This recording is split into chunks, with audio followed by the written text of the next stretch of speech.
This is Power Hour with Gabriella Power. Hello and welcome to Power Hour. I'm Gabriella Power. Thank you for your company. Coming up on the show, failed presidential candidate and Biden's border czar Kamala Harris is on her book tour, hitting all the leftist networks such as MSNBC and The View to promote her book 107 Days, where she seems to throw everyone under the bus, except, of course, for herself, for last year's election result, and her TV appearances have turned into group therapy sessions. The Trump campaign weaponized your answer against you, my question. And some, including James Carville and Jake Tapper, point to that answer as a turning point in your candidacy. Do you think that moment tipped the election? No. No. Good, because Sonny doesn't want to take the blame.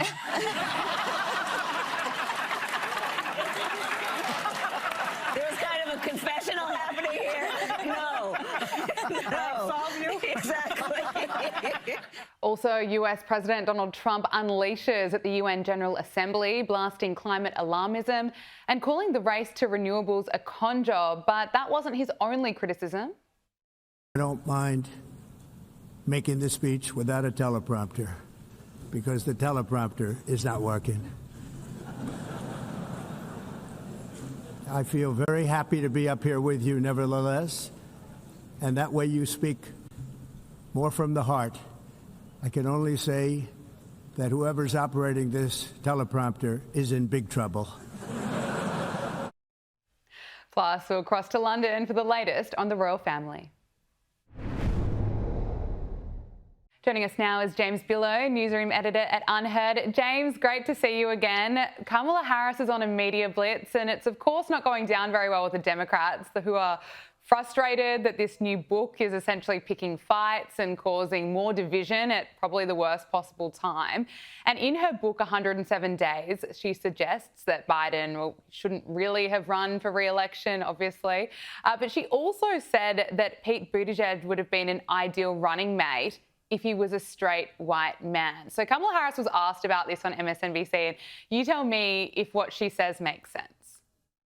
With you running as, you're the first woman elected vice president, you're a black woman and a South Asian woman elected to that high office, very nearly elected president, to say that he couldn't be on the ticket effectively because he was gay is hard to hear. No. That's not what I said, that he couldn't be on the ticket because he is gay. My point, as I write in the book, is that I was clear that in 107 days, in one of the most hotly contested elections for president of the United States, against someone like Donald Trump who knows no floor, to be a black woman running for president of the United States and as a vice presidential running mate, a gay man, with the stakes being so high, it made me very sad, but I also realized it would be a real risk. Wow, she really cleared that up for us. That was a quintessential Kamala Harris word salad there. I almost missed it. I've actually been reading the book today. It came out today. I'm about halfway through it. And it is an amazingly self-serving piece of work. There is absolutely zero contrition, zero accountability, and zero responsibility for her own role in this. She did play a bad hand badly, and it was a disastrous campaign from start to finish. And the fact that she's picking these fights with other Democrats, people that she nominally actually likes, such as Pete Buttigieg, I cannot make sense of this. Is she trying to position herself for a 2028 run? Well, if that's the case, she's not going to get much support from her party now. I suspect she's just trying to get a big fat zero extra on that book deal. But I think what Pete Buttigieg said was exactly right. I have a bit more faith in Americans than that. I don't think this is a nation of homophobes. And if she really thought he was the best candidate to win, she should have chosen him. And it's simple as that. Absolutely. Yeah. And look, I don't have a lot of sympathy for Tim Walz, but maybe in this instance I do, being told that, you were not the first pick. And I think we can all see why. But look, also in the book, she calls out Gavin Newsom for never calling her back when Joe Biden dropped out of the race. And while she's been on this media blitz of hers, she, of course, calls Donald Trump a dictator again. And she also claimed on The View that this was the closest presidential race in the 21st century. She seems to have forgotten that she lost all 7 swing states Harris and the popular vote by more than 2 million votes. But let's look at this TV appearance of hers on The View. They were all embracing her like she was a big celebrity, like she was a rock star. And it was also a big group therapy session for all of them. Look at this.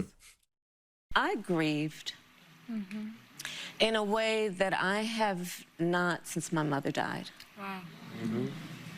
And the pain was, it was not at all about losing a race.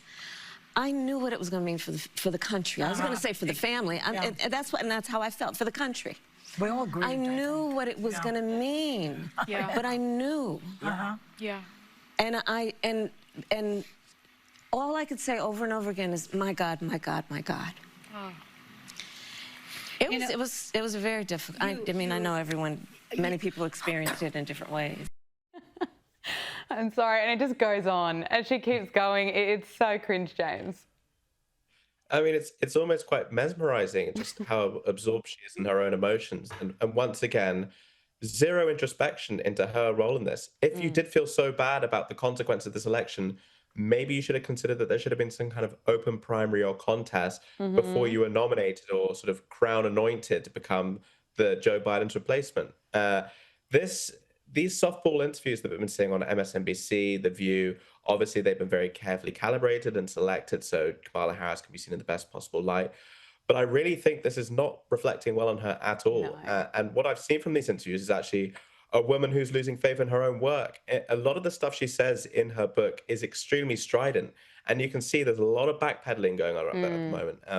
What she said about Pete Buttigieg, for example, was pretty clear cut. And then there was that classic word salad that we saw all over again. And I think she's starting to get cold feet about what she wrote. Yeah, that's a really interesting point. Also, her whole book, 107 Days, and she's still asked, why do you think, you lost the election? And it's, I didn't have enough time. There's really not a lot of self-reflection there at all. And although Kamala Harris will tell you what a terrible job Donald Trump is doing, still rolling out the dictator line time and time again, CNN has been forced to admit that Republicans are obliterating Democrats on key issues, including the economy, crime, and immigration. Let's look at this. What are we seeing? Donald Trump being underwater, Democrats saying, oh, this guarantees us we're going to fly high in the midterms. Let me tell you, this guarantees you nothing, because at this particular point, the Democrats are the New Orleans Saints of political parties. What are we talking about? Trust the Dems or GOP more on the economy? Who leads on the economy? Republicans by 7. Immigration, Republicans by 13. How about crime, a big issue for Donald Trump and the Republicans? Look at that, lead by 22 points. So the bottom line is this. At this particular point, the ball may be on the ground, but the Democrats have not picked up the ball and running with it. If anything, at this particular point, it's the Republicans who are running with the ball on the top issues, the economy, immigration, and crime. James, we've discussed this before, but it's been some time now, and the Democrats just haven't been able to get ahead on such key issues. You're exactly right. You can look at every single one of those issues, the economy, immigration, crime, and actually several others. I couldn't tell you, and I follow politics pretty closely, I couldn't tell you what the Democratic policy is on any of those issues. Yeah. Now, Donald Trump, like him or loathe him, I know exactly where he stands on each one of those. And actually, in today's UN speech, he gave a pretty good, clear indication of each one. And But immigration, it's a huge winning issue for Republicans, and it still is, because Donald Trump has sealed the border. Legal immigration is down at record lows, and the public are liking it. Crime, it's a real problem, as we just saw with the assassination of Charlie Kirk, and the brutal murder, the horrifying murder of the Ukrainian refugee in Charlotte, North Carolina.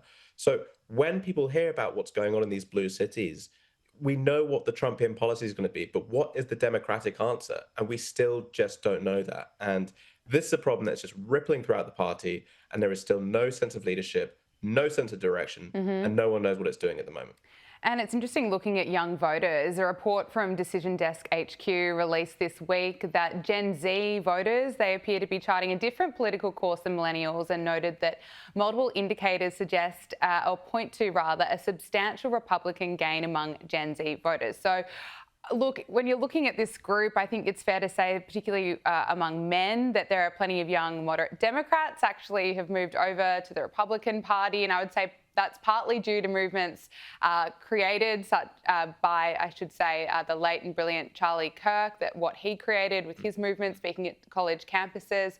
And also the Democrat Party at the moment, as you say, it's hard to know where they stand on so many issues. They appear to be way too far to the left still. They haven't learnt many lessons from last year's election results. But looking at Gen Z voters, I mean, how on earth are Democrats going to win them over?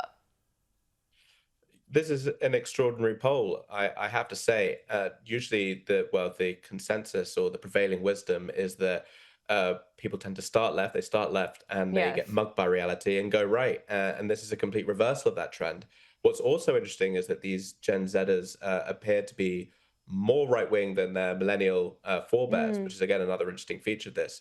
I think a lot of it comes down to authenticity. What we saw in the 2024 election was Donald Trump willing to go on Theo Von, Joe Rogan, Andrew Schultz, go on all these podcasts and have these unscripted conversations for hours and hours and hours. And on some level, Zoomers connected with that. That just could not be said for Kamala Harris, who would have to come in heavily scripted. We'd get interviews like the ones we just saw. And again, we wouldn't learn anything about who she was as a person or what her beliefs were. And I don't think Democrats are learning from this. There was a big Wired report that came out the other day showing that dark money groups were secretly funding or paying off Democratic high-profile influencers to basically push these lines, these party lines. And I'm sorry, if you can't find a way to organically connect, much as Charlie Kirk did on these American campuses, they are just not going to be able to pull them back. Yeah, that's absolutely right. Now, US President Donald Trump, well, he's launched an attack at the United Nations General Assembly. Let's just take a listen to what he said.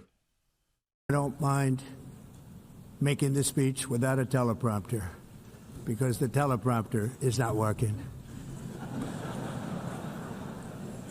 I feel very happy to be up here with you nevertheless, and that way you speak more from the heart.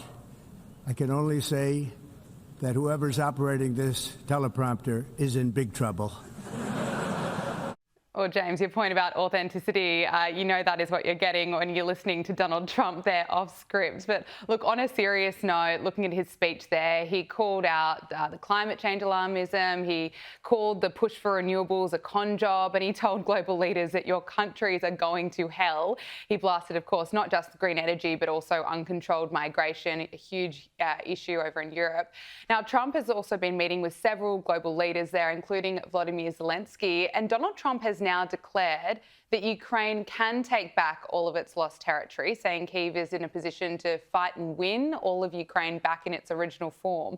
He wrote on Truth Social, after getting to know and fully understand the Ukraine-Russia military and economic situation, and after seeing the economic trouble it is causing Russia, I think Ukraine, with the support of the European Union, is in a position to fight and win all of Ukraine back in its original form. Now, he also went on to say that with time, patience and financial support of Europe and in particular NATO, the original borders from where this war started is very much an option. James, this is a major shift of position from Donald Trump. It's an extraordinary shift, and I actually think it's a testament to his ideological flexibility that he's willing to countenance such a move. Let's not forget, at the start of his presidency, he was really pushing and squeezing Ukraine to start coming to the negotiating table, pull away some of these more outlandish demands and say, let's hash out a deal.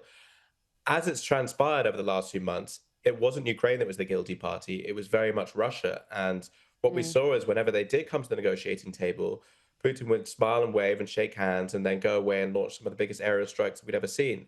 And this is just an insult to Trump, that he's going to take personally, and it's an insult to America, which has the largest economic and military arsenal in the world. So I actually think he's doing a great job of playing the negotiator once again, testing out different angles, different areas. And let's see how Russia responds to this, because clearly they didn't respond to the carrot. Let's see how they respond to the stick. Yeah, very interesting to note. James Billow, newsroom editor at Unheard, thank you so much for joining us. Thank you. It's time for Media Meltdowns, and Jimmy Kimmel is back after lying about the horrific murder of Charlie Kirk. We had some new lows over the weekend with the MAGA gang desperately trying to characterize this kid who murdered Charlie Kirk as anything other than one of them and doing everything they can to score political points from it. Although Disney is letting the so-called comedy show return after a week's suspension, some broadcasters are refusing to let his show back on air. Nexstar Media Group, which is the largest local TV broadcasting company in the US, announced that its stations will focus on continuing to produce local news and other programming relevant to their respective markets. What good news. Look, the company says, we made a decision last week to preempt Jimmy Kimmel Live following what ABC referred to as Mr. Kimmel's ill-timed and insensitive comments at a critical time in our national discourse. We stand by that decision, pending assurance that all parties are committed to fostering an environment of respectful, constructive dialogue in the markets that we serve. And this also comes after Sinclair, the broadcasting company that makes up America's largest ABC affiliate groups, announced that it would be preempting Jimmy Kimmel Live across ABC affiliate stations and replacing it with news programming. And you know what? They know that the audience has had enough of Jimmy Kimmel. Let's just look back at some of his comedy content. Here he is celebrating when they tried to censor Donald Trump. Trump has been suspended from Twitter, Instagram, Facebook, and even Snapchat. But don't worry, Mr. President, there are still plenty of apps you do have access to. You still have Spotify to drown out the sound of millions of people cheering as you leave. You still have Pet Finder since you're on the outs with Mike Pence. You have Cameo, which will soon be your primary source of income. You can still play Among Us, a game where everyone accuses each other of being against them. You'd love it.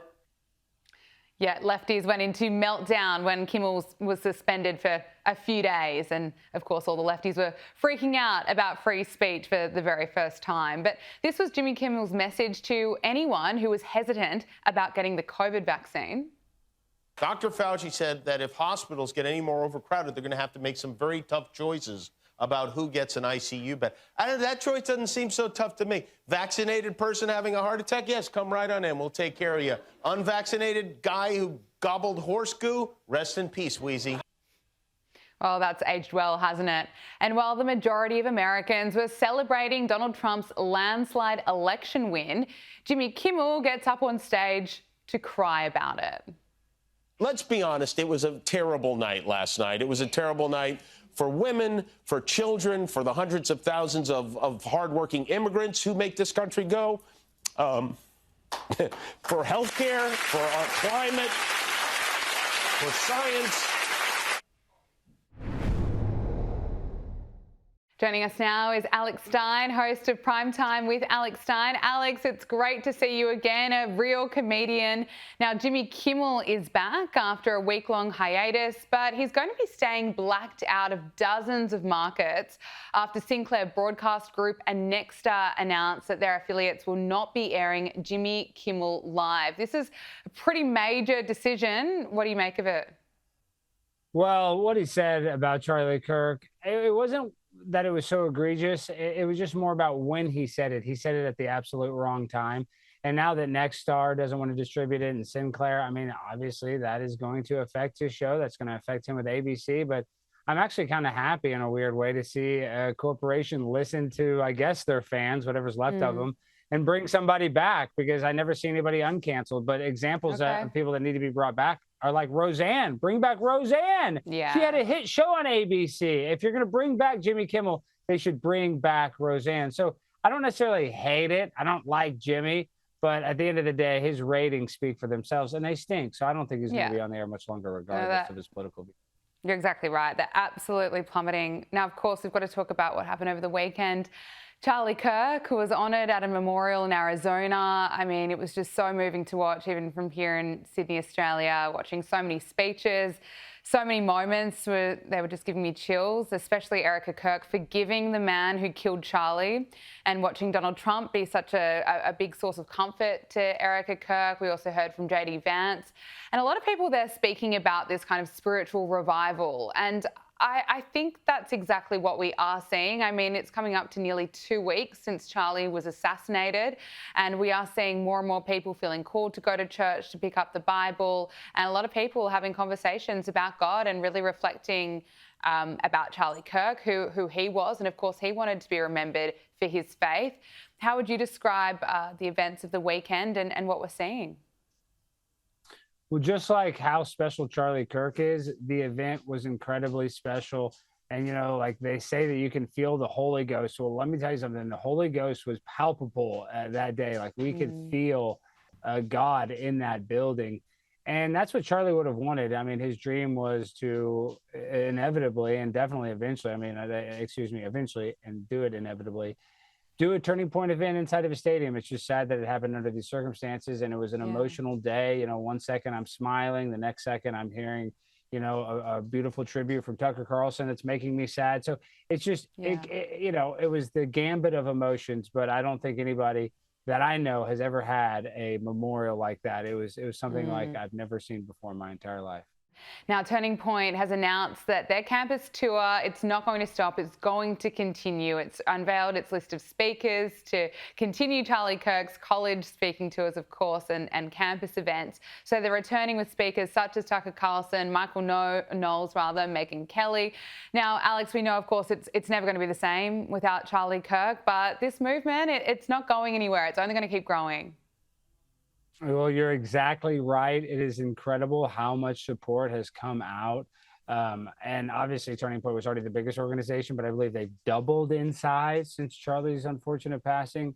And for me, selfishly, I was worried. I had over 10 colleges that I was able to go and schedule and speak at. And now Turning Point not only wants to do those 10, they want to add some more schools. So I'm actually surprised that, it's awesome, but I'm just surprised that that was the outcome because it was just such a tragedy. Yeah. But I'm not afraid to go out there. And I know Charlie was not afraid to go out there.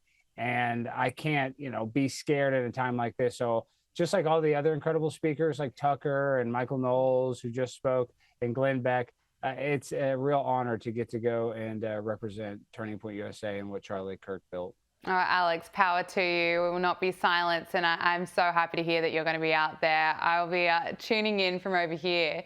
Now, let's talk about Ryan Ruth. He's been found guilty on all charges. He, of course, attempted to assassinate Donald Trump at his West Palm Beach Golf Club last September. Now, after the verdict was read, Ryan Ruth reportedly appeared to try and stab himself in the neck with a pen before he was restrained. And FBI Director Kash Patel posted, "Proud of the FBI and our partners for working together to deliver justice against Ryan Ruth, the individual who attempted to assassinate President Trump. We have a lot more work to do to crack down on political violence and make sure those who engage in this heinous behaviour are off the streets and behind bars." And of course, this verdict being handed down less than 2 weeks after Charlie's assassination, there is clearly so much more work to do when of course, you look at what happened to Charlie and the president last year. I mean, there were 2 attempts on his life. Donald Trump came so close to being killed, Alex. What's your assessment now that Ryan Ruth has been found guilty?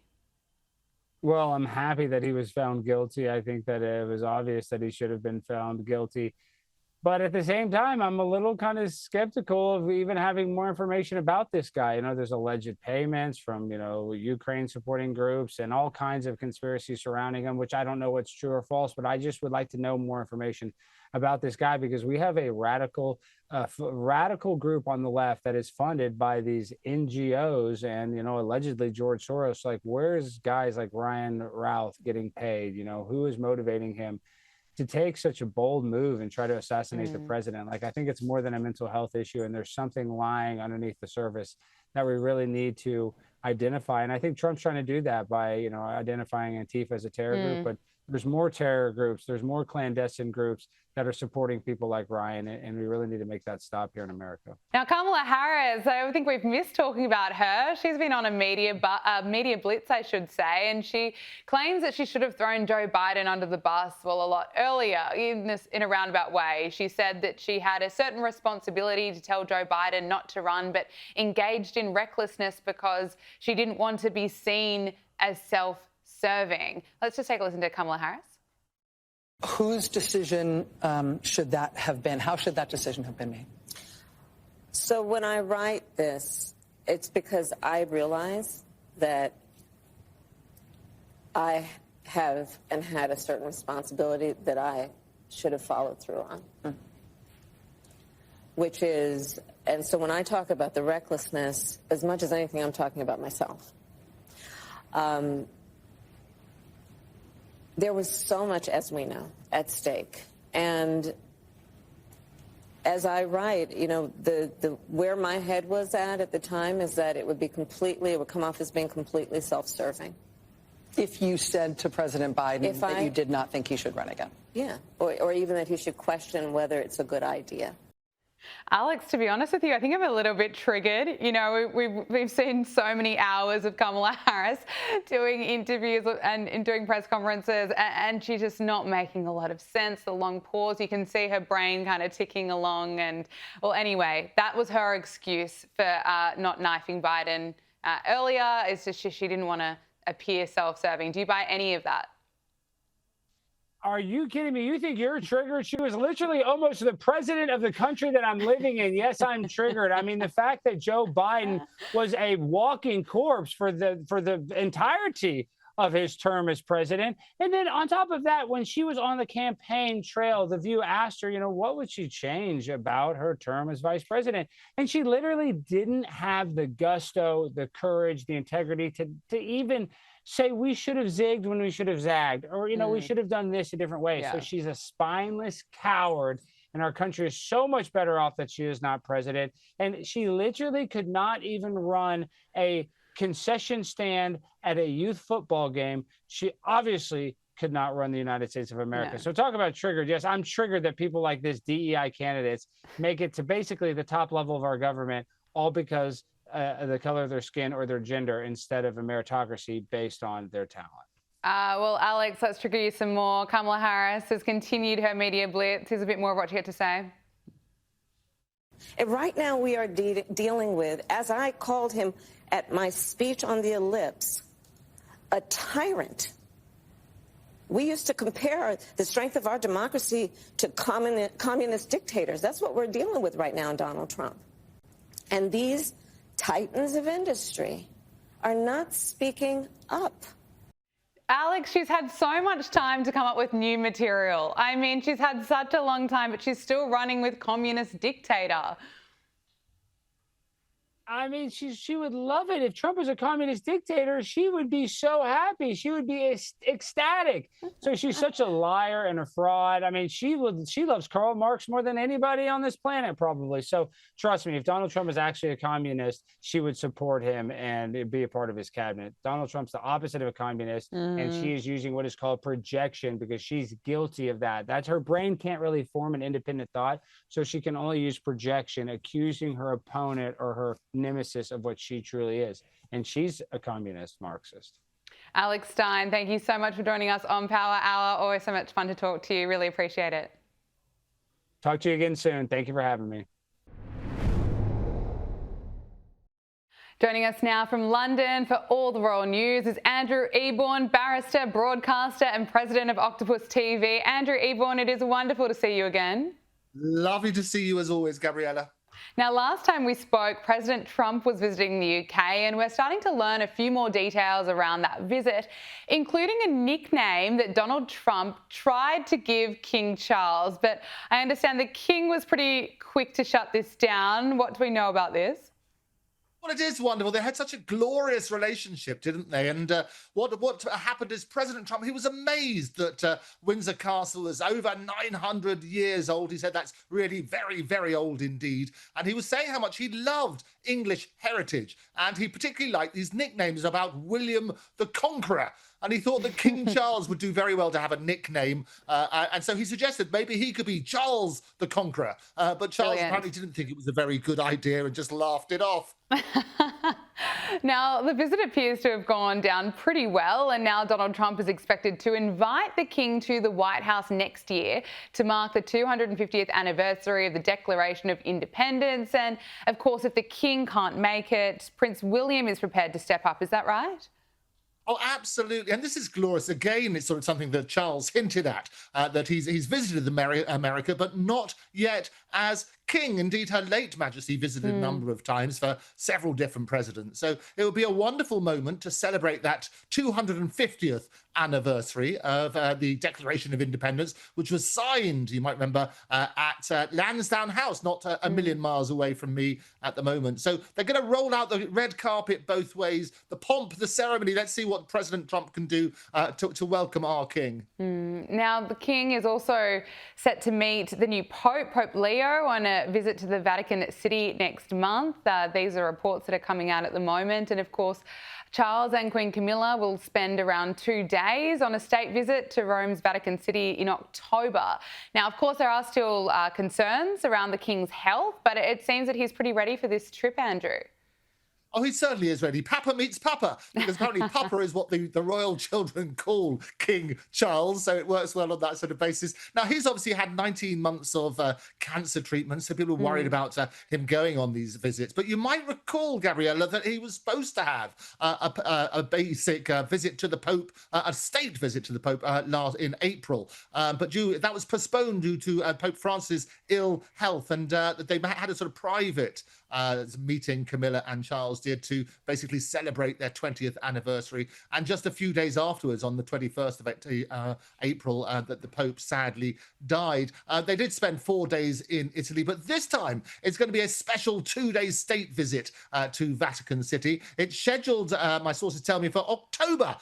It will be their sole foreign visit this autumn. And Pope Leo the 14th, rather, he's the first pope, as you know, born in the US. And it's going to be an interesting visit. We'll see what happens. Yes, so we're following it closely. Now, we have to get to Harry and Meghan. We can't do a royal segment without talking about what they're up to. And of course, we'll never forget, there have been so many cringe moments when we're looking at Meghan Markle and all her TV appearances. But of course, when Meghan told the cameras that she didn't know she was supposed to curtsy for the Queen, and she reenacted this whole scene, and it was just unbelievably cringe. And we all kind of looked to Harry's expression, and he did seem very uncomfortable. And Andrew, now a body language expert has actually weighed in, assessing that kind of dynamic. And what did they make of it? What was Harry really feeling and thinking? That's a wonderful moment that she did. Absolutely, that curtsy was. And what I love is these body language experts. They always come out at this sort of time, don't they? So this particular one is called Jesus Enrique Rosas, and he dissected the clip from the Sussex Netflix series where she reenacted the 2016 curtsy she did to the late Queen Elizabeth. And basically, he spotted that Prince Harry swallowed and his jaw clenched, and he averted his gaze and flushed red patches and things like that. He said it's more about anger and contempt is what these experts say. He's not doing that. It's anger and contempt. And he looked at that sort of basis. But it was basically the first royal that she met, the grandmother, but Harry's grandmother. He recounts the tale. It was the first senior member of the family that Meghan met. She had no idea what to do. So it was a bit of a shock to the system for her. How do you explain to bow to your grandmother, is what Harry said. And then you need to curtsy, is what he said, which is especially weird to an American.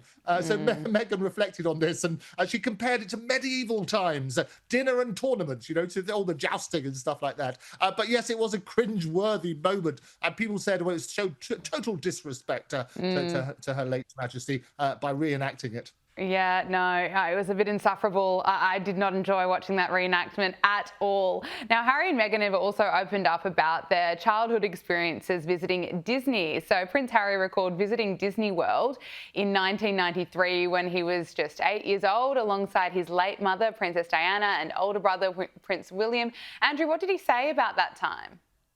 Well, it was a wonderful time. It's an iconic photo of them with the security guard, poor guy, behind on the big water ride. And it was a wonderful picture of that sort of childhood. So what this is, it was ABC's 2020 special celebrating 70 years of Disneyland Paris. And he remembers this glorious 1993 frenzy. And when both he and his brother, when he was speaking to his brother, they obsessively would loop around Space Mountain, everybody's favourite ride. He would do it like 10 or 12 times. He probably got to the front of the queue a bit earlier than other people, because 10 or 12 times would take several months to get to the front of that queue otherwise. It was basically, he then in 2025, he took for Lilibet's, her 4th birthday, they dove head first into the enchantment there, reigniting his inner childhood.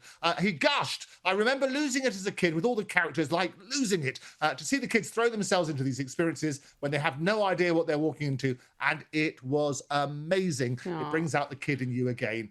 So glorious stuff. Disneyland, absolutely. Do you have a favourite ride? Look, I'll have to go back through my experiences there when I was a kid, but I'll never forget it. It's enchanting, it's magical, so much fun. I have to talk to you about Pippa Middleton, because she's thrown a big party for her husband, James Matthews, and of course Princess Catherine and Prince William were there, among other guests. But the party was so big and so much fun that the neighbours were complaining. That's probably a good sign that the party was a success. What's the goss? Oh, well, wonderful stuff. So good old Pippa. She always hits the headlines along with her sister. They got on famously well. Well, she threw a racy motorsports-themed party for her 50th birthday party for her husband, James Matthews. They have a sprawling 145-acre Berkshire estate. It was thrown on the September the 20th, and they had a roaring Spitfire aerial stunt. There was a bass thumping tunes, apparently until 1:30 in the morning. Now, obviously, all the locals were not too happy, as fun as it is, probably because they weren't invited. As a result, there were a number of complaints. But Kate was there, but Princess Catherine was there with William. Jerry Halliwell, formerly of the Spice Girls, she was there, and other A-listers partied on. Some of the neighbours, when they were interviewed, they said, well, we thought this might happen as soon as Pippa moves in. People with money is what they said.